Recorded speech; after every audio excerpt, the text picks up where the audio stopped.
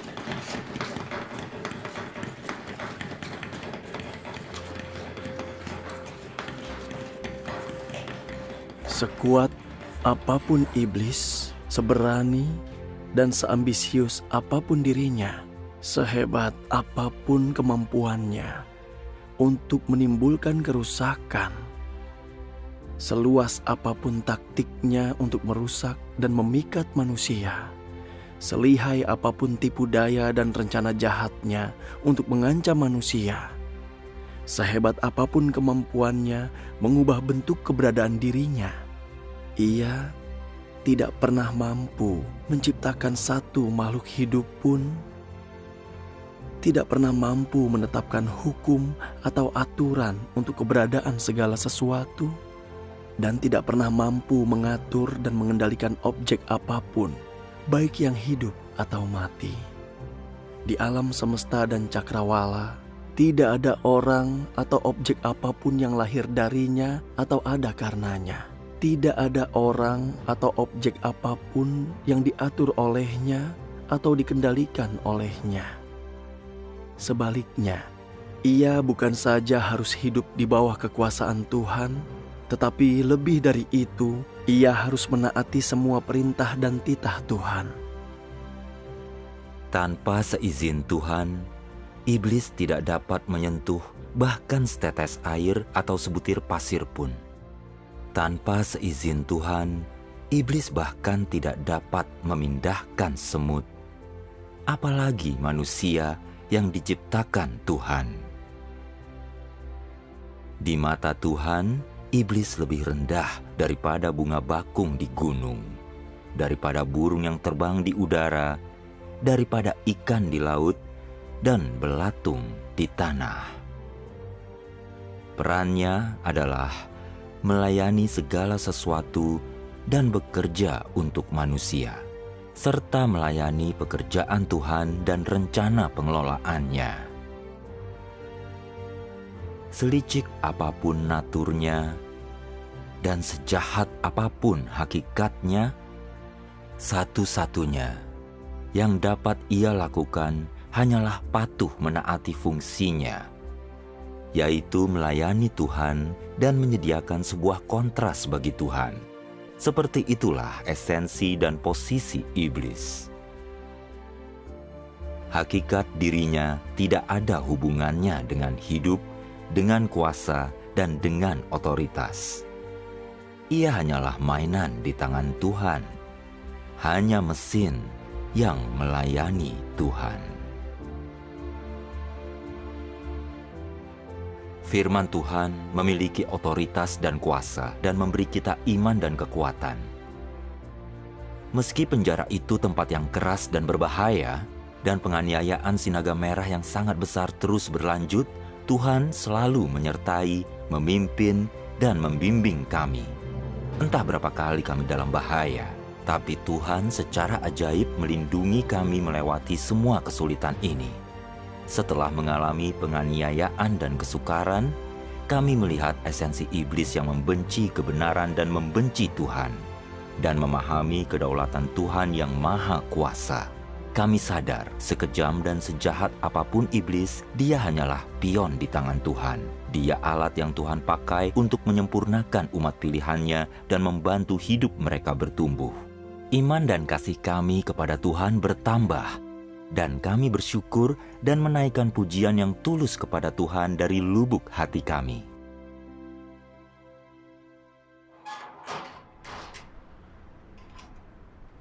Ayo lebih cepat.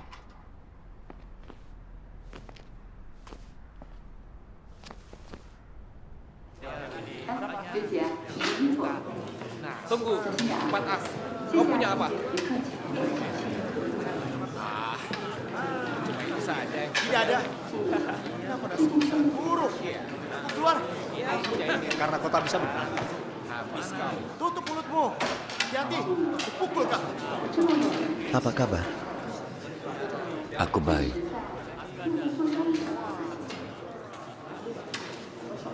Aku sangat menderita di dalam sel penyiksaan. Tapi aku berdoa melihat perlindungan Tuhan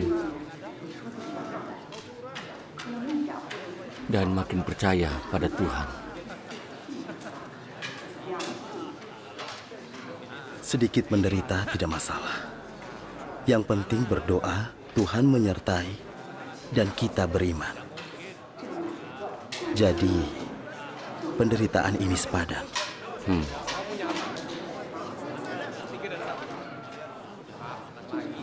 Aku masih punya firman. Kau berani ambil? Iya.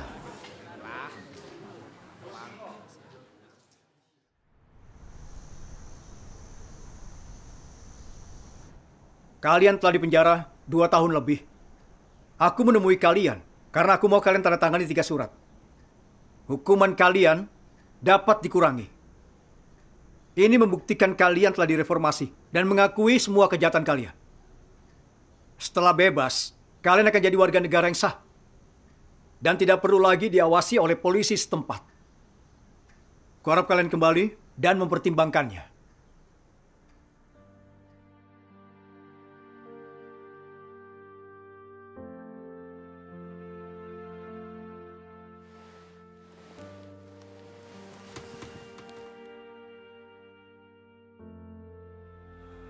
Tuhan, bagaimanapun Sinaga Merah yang sangat besar itu menganiaya aku, meski terjebak di penjara, aku tak akan menandatangani 3 surat. Aku akan berdiri teguh dalam kesaksianku dan mempermalukan iblis. Kalau kau menolak, maka aku bisa menghubungi kepolisian setempat dan menangkap istri, juga anakmu. Anakmu akan sulit dapat sekolah atau pekerjaan.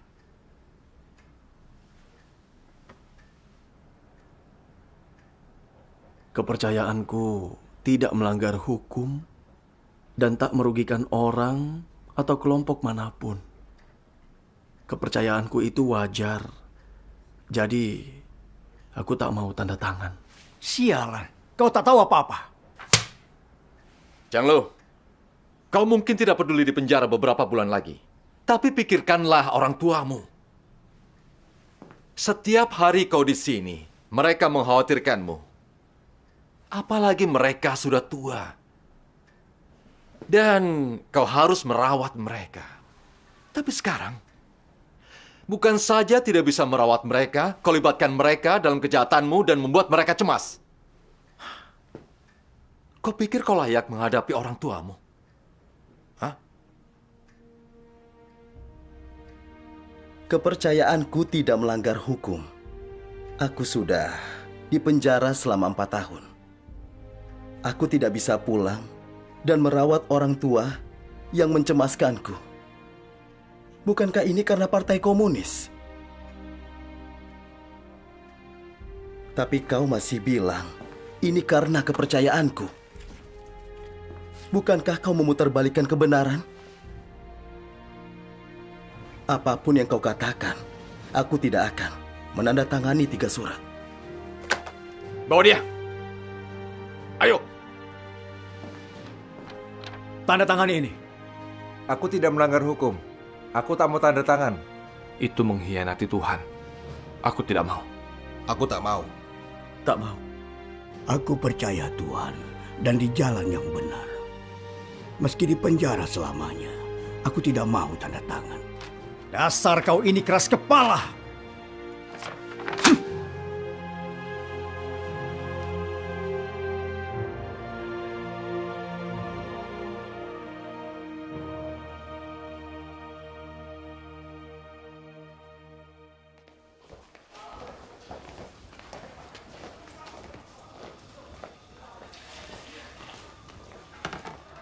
Yang Yi.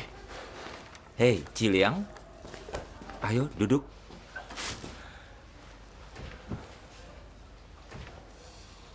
Sebentar lagi, beberapa dari kita bebas. Baguslah.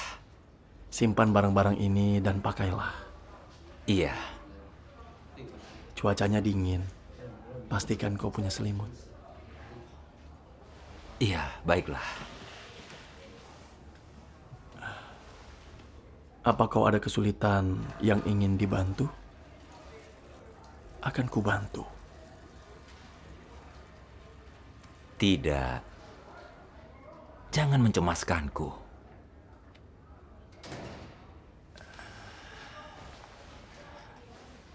Kita telah mengalami banyak hal dan melihat perbuatan Tuhan. Ini berkat Tuhan. Kemanapun kau pergi kelak, ikutilah jalan iman. Beritakanlah Injil untuk bersaksi dan sebarkanlah firman Tuhan. Jaga dirimu. Jangan khawatir.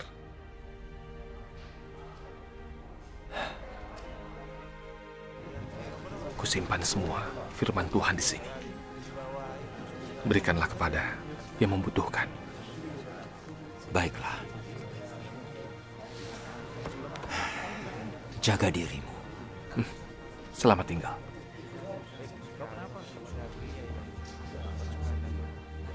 Saat ku berpisah dengan saudara-saudaraku, perasaanku campur aduk.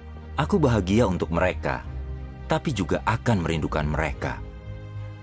Aku merasa senang karena setelah meninggalkan penjara, mereka bisa hidup bergereja, membaca banyak firman Tuhan, dan melaksanakan tugas. Aku akan merindukan mereka karena kami telah bersama selama beberapa tahun dan saling membantu. Dengan bimbingan firman Tuhan, kami menerobos batasan kekuatan gelap Sinaga Merah yang sangat besar, bergandengan tangan mengatasi rintangan dan membangun kasih satu sama lain. Jadi, aku sangat sedih harus berpisah dari mereka. Aku harap kami mampu tunduk pada pengaturan dan penataan Tuhan dan mengandalkan Tuhan untuk menempuh jalan kami sendiri.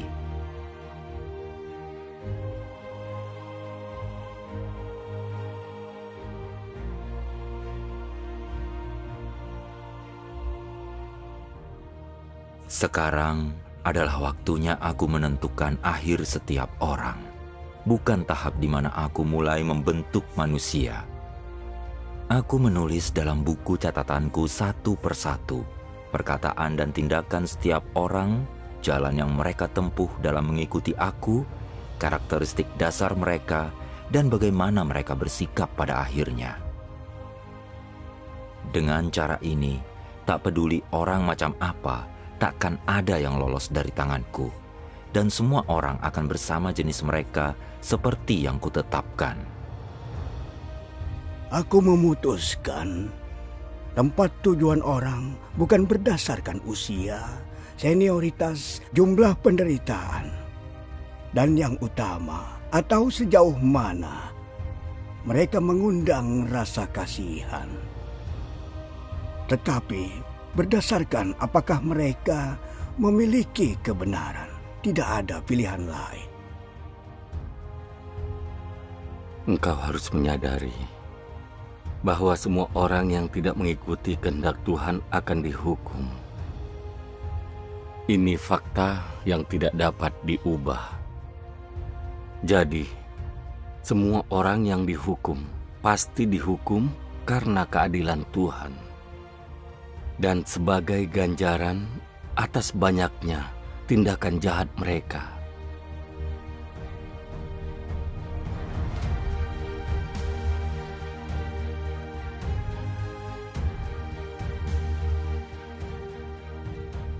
Pernahkah engkau menerima berkat yang diberikan kepadamu? Pernahkah engkau mengejar janji yang dibuat untukmu? Di bawah bimbingan terangku, engkau pasti akan menerobos cengkraman kekuatan kegelapan. Engkau pasti tidak akan kehilangan terang yang membimbingmu di tengah kegelapan. Engkau pasti akan menjadi penguasa atas seluruh ciptaan. Engkau pasti akan menjadi pemenang di hadapan iblis. Saat runtuhnya kerajaan Sinaga Merah yang sangat besar, engkau pasti akan berdiri di tengah banyak orang untuk bersaksi bagi kemenanganku. Engkau pasti akan berdiri teguh dan tak tergoyahkan di tanah Sinim. Melalui penderitaan yang kau tanggung, engkau akan mewarisi berkat-Ku dan pasti akan memancarkan kemuliaan-Ku ke seluruh alam semesta.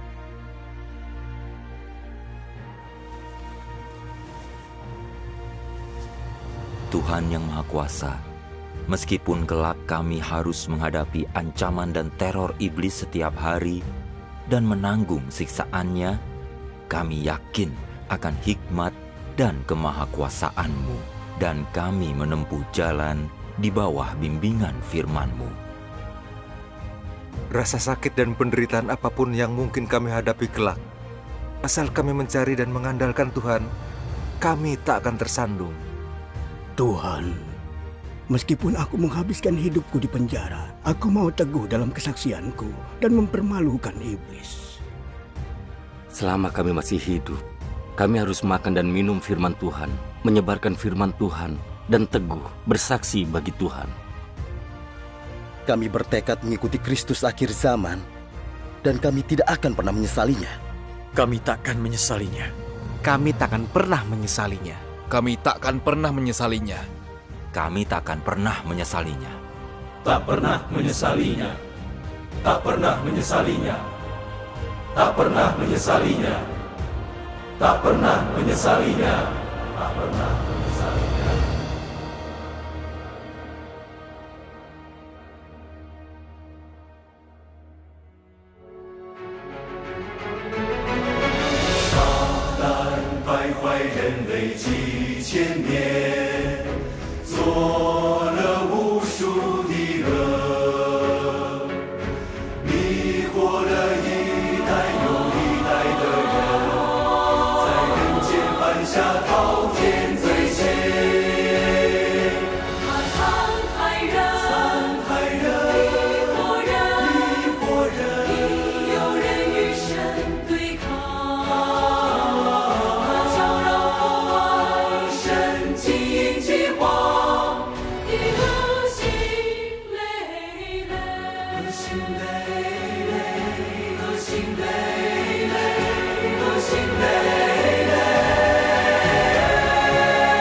类只要听到造物主的呼唤，听到造物主的声音，就能站立起来，为找到生命的源头而奔走。